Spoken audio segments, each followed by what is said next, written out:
Hi යාළුවනේ, අද මං හදන්න යන්නේ චිකන් ස්පැගටි එකක්. මුලින්ම අපි චිකන් ටික අඹර ගන්නවා.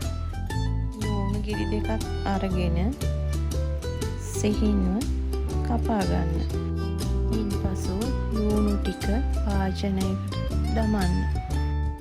මම බෙල් පෙපර් පාට 3ම අරගෙන තියෙනවා. ඔයාලට කැමති පාටක් ගන්න පුළුවන්. බලන්න යාළුවනේ, මේ බෙල් පෙපර් ගෙඩි 3ම සිහින්ව තීරුවට කපා ගන්න. බෙල් පෙපර් ගෙඩි 3ම තීරුවට කපා පැත්තකින් තියාගන්න. බලන්න මේ වගේ ලස්සනට කපා ගන්න. මම ඒකට අද ඇඩ් කළා බටන් මෂ්රූම්.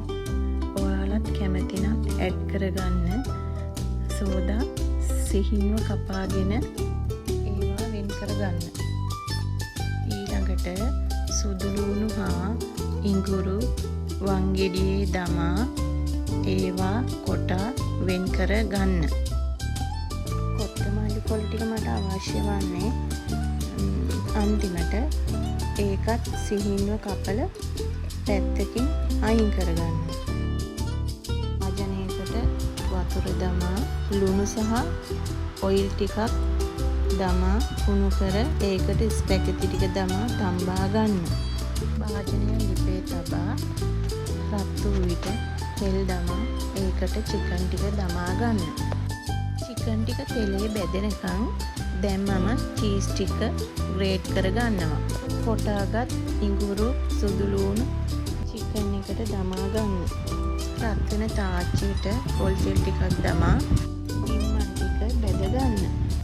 අලුත් කපාගත් ලුණු බැදෙන චිකන් එකට දමා ලුණු සහ ගම්මිරිස් මික්ස් කරන්න. ඉන්පසු ටොමැටෝ සෝස් ටිකක් දමා හොඳට මික්ස් කරගන්න.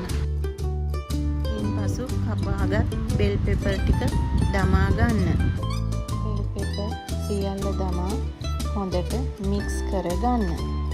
එම මිශ්‍රණයට තම්බාගත් ස්පැගටි වතුර ටිකක් දමන්න.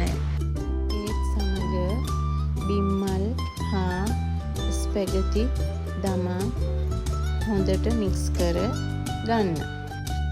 හොඳින් මික්ස් කරගත් ස්පැගටි එක උඩට ග්‍රේට් කරගත් චීස් හා කොත්තමල්ලි කොළ ටික උඩින් දමා මඩ වේලාවක් ඉන්දරේ තබන්න.